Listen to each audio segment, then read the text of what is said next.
So sound waves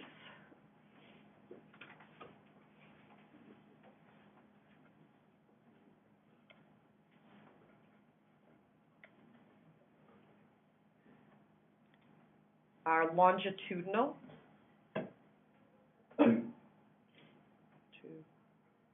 No. That's different than what we learned about last unit, so they are not transverse.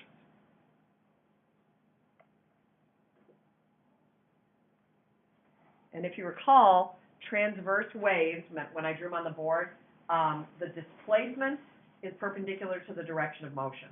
So water waves are transverse, they're displaced up and down, but the wave itself moves perpendicular to that.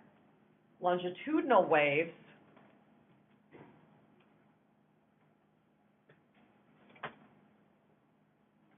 the displacement is parallel to the direction of motion.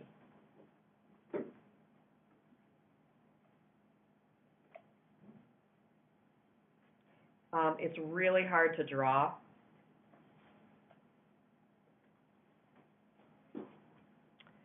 So I'm going to do my best. I'm going to use lines, but sound waves are actually made up of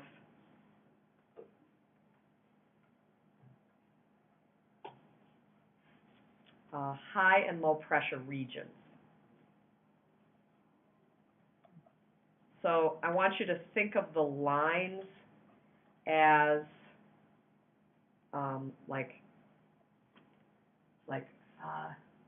little planes of air particles, and the lines represent the closeness of the lines are going to represent high and low pressure ridges. I think you'll be able to get it.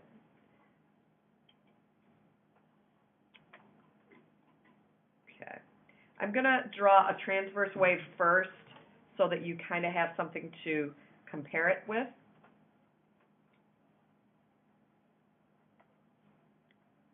So the direction of motion will be left to right on the page.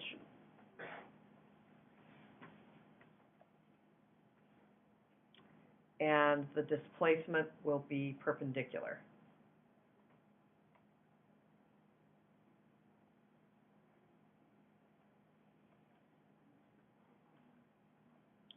So we'll redraw a transverse wave because it's a lot easier for comparison.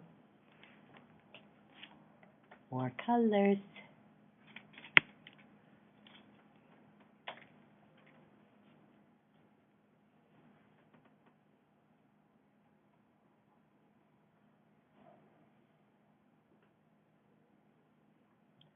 So the displacement here is up and down.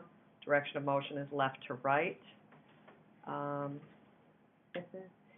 the hard part. All right, so for a longitudinal wave, this is transverse.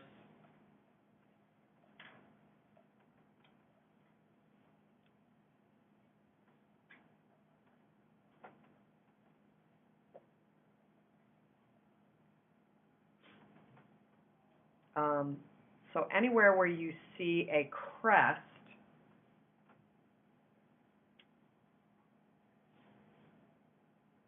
we're going to have a high pressure ridge. So right underneath, I want you to put a series of vertical lines that are close together. And the reason I'm redrawing this, I do this every year, is it slows me down. I mean, I could just like throw a picture up here, but it gives you a chance to sort of keep up with me.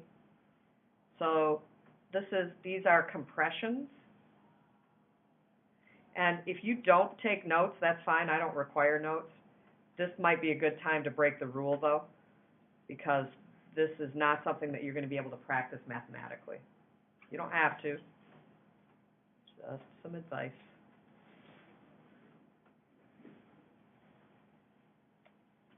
And if you're not good with the drawing, I will take a picture of this when we're done and put it online as well. So, Drew? Are the crests the same? Yes. Or like, does it get bigger in some way, or is it all?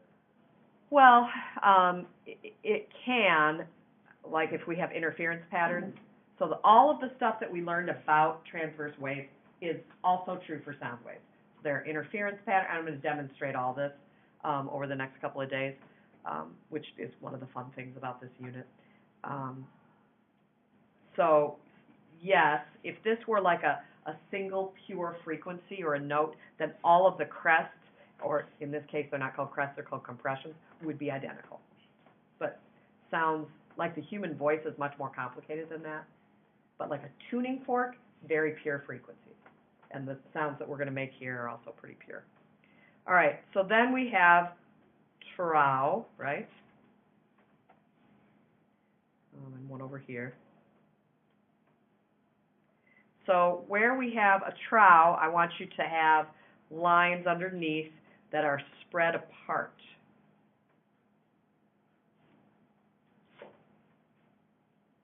And those will represent low pressure. So I'm going to put high pressure underneath this.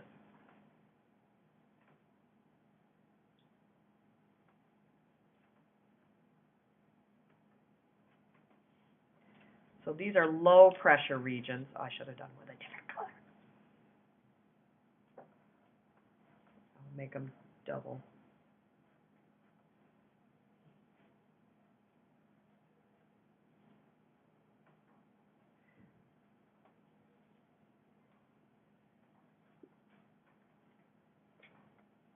And these have a special name. They're called rarefactions. Rarefactions. In chemistry, did you talk about rarefied gases? No. Okay. Rarefied gases are low pressure. Like the gases that we put in light bulbs are rarefied under lower pressure.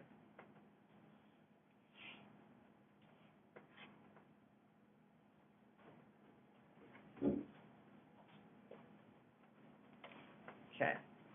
And then the in-between spots where the nodes live, so this, that's like normal air pressure. Okay? So somewhere in between.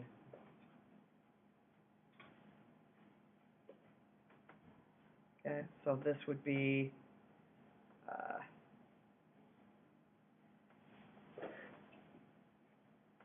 the nodes are analogous to normal air pressure.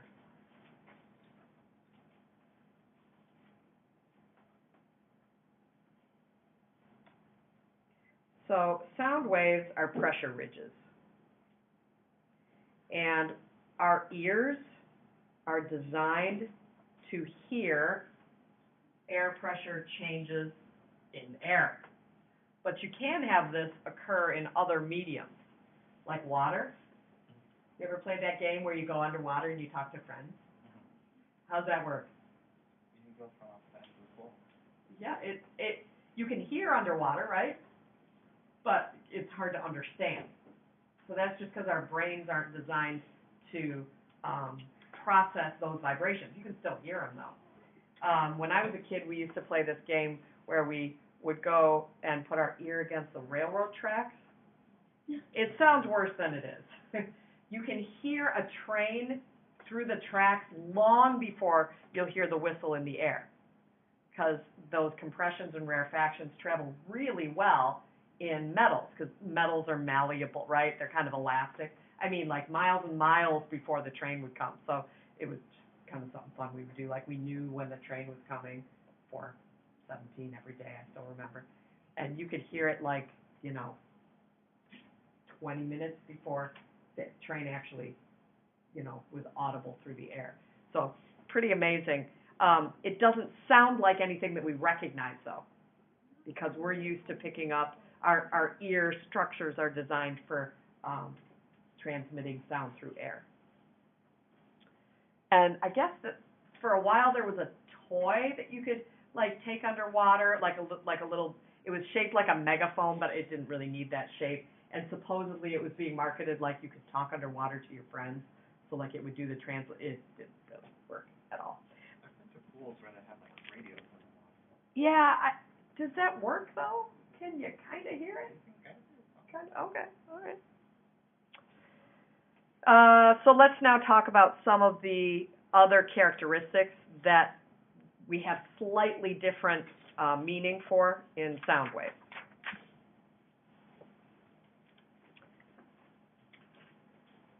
Amplitude, which is the height of a wave in a transverse wave, right? So amplitude would be like this much, this part right here. And it's the energy that a sound wave carries.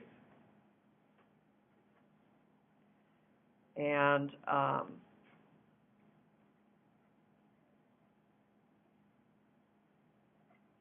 in sound, it's analogous to the pressure differences.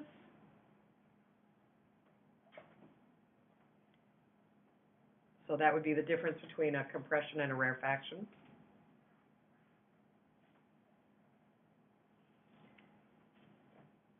And in sound, we call that loudness.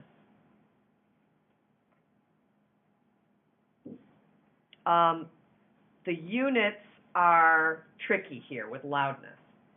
There are decibels, which are little d, capital B, decibels, or watts per square meter. A watt is the rate at which energy travels, and square meters means that because sounds actually travel like in cone shape, kind of like an ice cream cone. So my vibrating vocal cords create these changes in pressure. It comes out my mouth like a cone, but then the end of the cone is actually a spherical shape. So that's where the square meter comes from. So it's the amount of energy carried per unit area. Or there's the human perception part. So we will talk about how you go back and forth between these. Perception.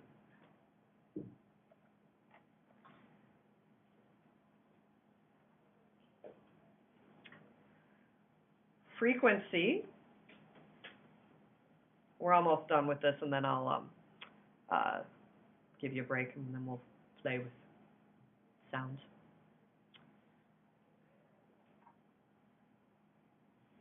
In sound, we call that pitch. And even those of you who are not musically trained will be able to tell, and that might be one of our audible questions on the test, would be for me to play a note or a sound, and you have to decide which one has the higher versus the lower pitch. So wee is higher than wee. Got it? And they'll be that wee, and they'll be that easy on the test. Yes. So pitch is the high or lowness of a note, specifically in music. Frequency is compressions per second or vibrations per second.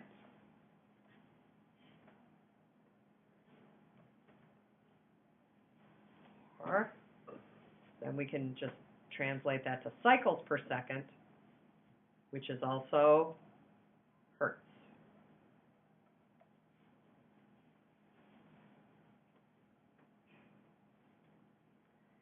And then we're going to talk about the human ear.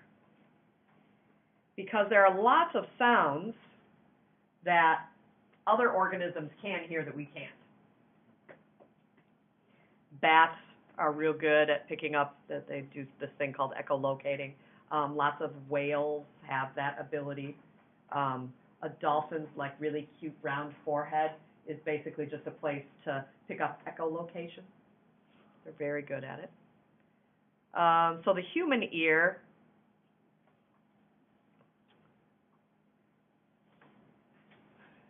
cannot detect individual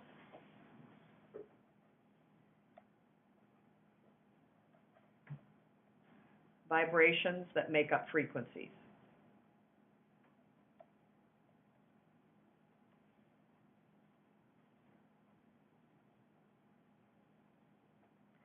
So for example, the tuning note in an orchestra is A440, and that's 440 vibrations per second.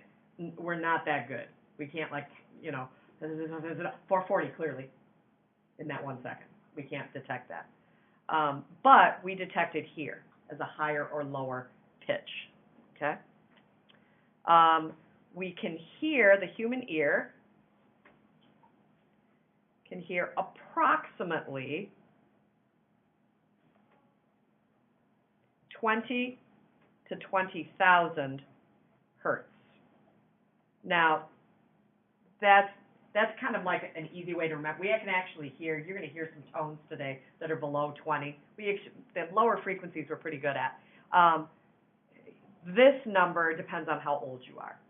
So as we age, those little bones, and then there's these little tiny hairs inside the tubes that sort of slosh back and forth, and those yes, they are like cilia. I don't think they're actually cilia, but they're just like them.